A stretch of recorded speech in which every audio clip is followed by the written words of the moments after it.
क्या हुआ? आपको ये लग रहा होगा ना कि मैं किसी गहन सोच में बैठी हुई हूँ। दोस्तों, ये सोच जब तक आपके वश में हो तब तक अच्छी है, लेकिन जैसे ये सोच आपके हाथों से निकलकर आपके दिमाग के कंट्रोल में आ जाए और आपकी पूरी बॉडी पर अपना कब्जा कर ले और आपको एक ऐसी खाई में ढकेल दे जहां से निकलना मुश्किल नहीं नामुमकिन हो, तो ये एक बर्बादी का सूचक है। जी हाँ, मेरे कुछ सवालों का जवाब देना। क्या आपने कभी बिना कुछ किए ही खुद को थका हुआ महसूस किया है? क्या रात भर नींद नहीं आती क्योंकि दिमाग रुकता ही नहीं है? क्या हर छोटी बात को लेकर आप इतना सोचते हैं कि असली जिंदगी जीना ही भूल गए हैं?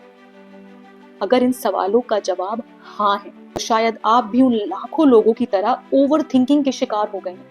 याद रखना, जब आप जरूरत से ज्यादा सोचते हैं तो आप जरूरत से कम काम करते हैं, क्योंकि आप अपना पूरा टाइम तो सोचने में निकाल देते हैं और ये आदत आपको बर्बाद कर देती है, आपको किसी भी डिसीजन पर नहीं आने देती। क्या आप जानेंगे कि इसने आपकी जिंदगी का क्या छीन लिया है?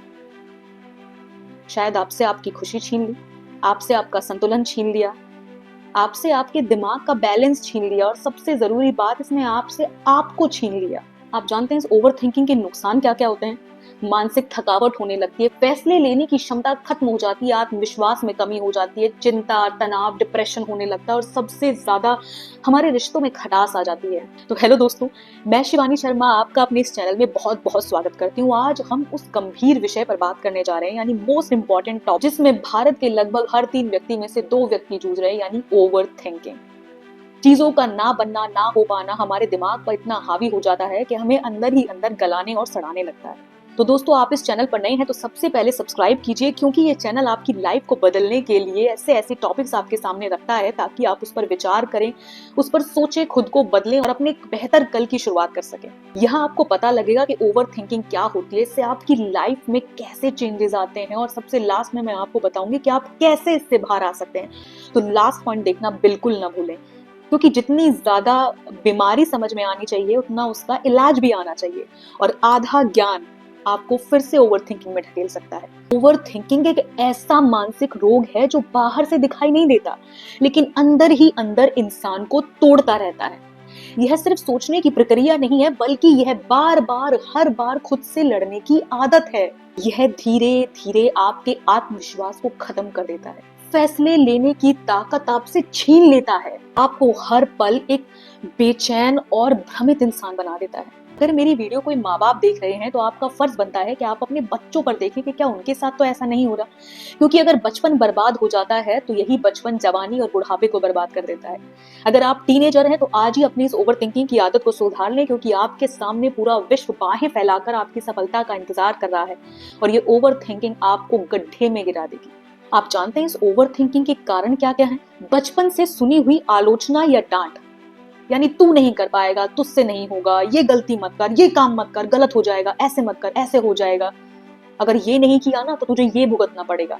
ये सारी चीजें आप उनके दिमाग में डाल देते हैं और बेचारा बच्चा कोई भी काम करने से पहले इतना ज्यादा ओवरथिंक करने लगता है कि करूं ही ना करूं, करूं ना करूं, इस करूं ना करूं के बीच में उसका पूरा बचपन बर्बाद होता है। और यही डिसीजन ना लेने की क्षमता, यही ओवर थिंकिंग उसकी जवानी बर्बाद करती है, उसकी लाइफ, उसकी फैमिली बर्बाद करती है। उसके बाद आती है आपकी सबको खुश रखने की आदत, जो संभव ही नहीं है। आप हर किसी को खुश नहीं रख सकते, तो बेहतर है आप हर किसी को अपने अनुसार खुश रहने दें।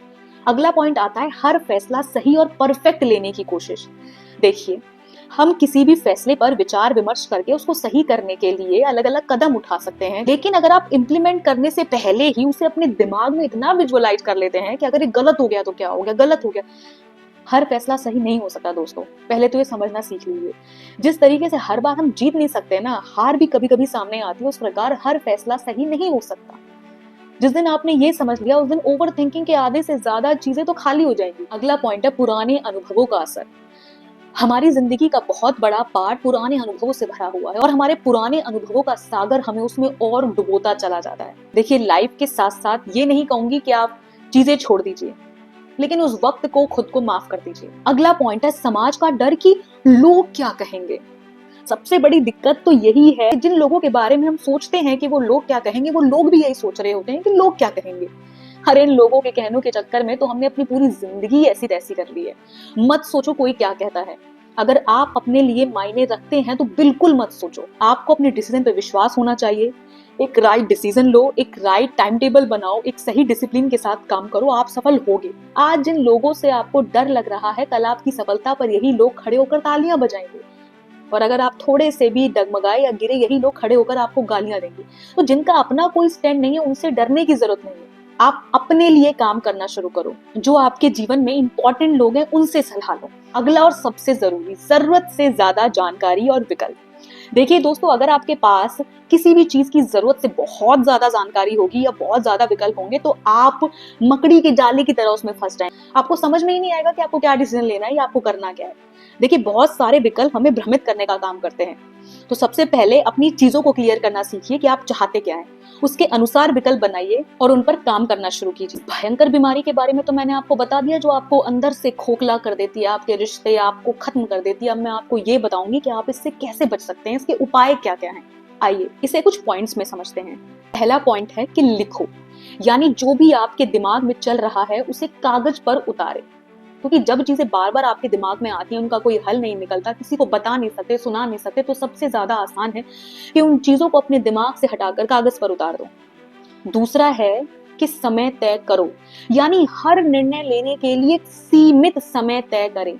किसी भी निर्णय को 3-4 दिन तक सोचे नहीं, बल्कि एक लिमिट तय करें कि इस लिमिट के अंदर इसका जवाब ढूंढना है, इस लिमिट के अंदर इस निर्णय को लेना है। तीसरा है ध्यान और सांस पर काम करें, यानी मेडिटेट करें, अपने मन को शांत रखें। जब भी कोई बुरे विचार आए तो उस ईश्वर का ध्यान करें, यानी कोई भी ऐसा भजन या कोई भी ऐसा म्यूजिक लगाएं जो आपके मन को शांत करने का काम करे। देखिए, संसार में हर कोई साथ छोड़ सकता है, लेकिन आपके माँ बाप नहीं, और उसके बाद वो मालिक। फोर्थ पॉइंट है कि बात करें। अगर आपके पास कोई ऐसा शख्स है तो आपको बिना जज किए आपकी बात सुनेगा, समझेगा और आपको सही राय देगा, तो उससे बात करें।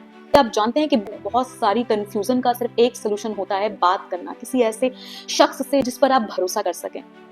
पांचवा पॉइंट है सवाल पूछें। क्या ये बात 5 साल बाद भी मायने रखेगी?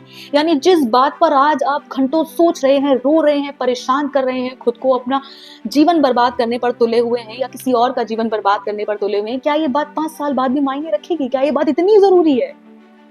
ये सवाल पूछें खुद से। छठा पॉइंट है कार्य करें, यानी सोचने से ज्यादा करने में फोकस करें। अगर आप किसी काम के बारे में सोच रहे हैं, उसे करना चाहते हैं, तो उसे इम्प्लीमेंट जितना जल्दी हो सके उतना जल्दी कीजिए। क्योंकि जिस तरीके से अगर आपने सोचने में टाइम बिता दिया, आज नहीं कल, कल नहीं परसों, परसों नहीं तरसों, आप उस काम को कभी कर ही नहीं पाएंगे, इम्प्लीमेंट कर नहीं पाएंगे। सोचो, एनालाइज करो, टाइम दो और समय के साथ शुरू करो।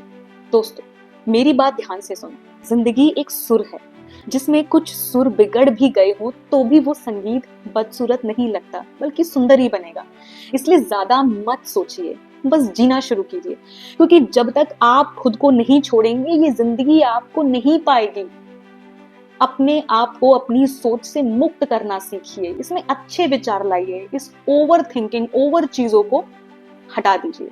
तो इस वीडियो को यही समाप्त करते हैं। अगर आपको मेरी ये वीडियो अच्छी लगी हो तो इसे सब्सक्राइब करना बिल्कुल ना भूलें। अपने उन दोस्तों और रिश्तेदारों के साथ शेयर करें जिन्हें आपको लगता है कि इसकी जरूरत है। और कमेंट में मुझे जरूर बताएं कि अगर आप इस चीज से गुजर रहे हैं या आपका कोई और गुजर रहा है, तो आपने उसकी मदद किस तरीके से की या आपके दिमाग में कैसे सवाल आते हैं।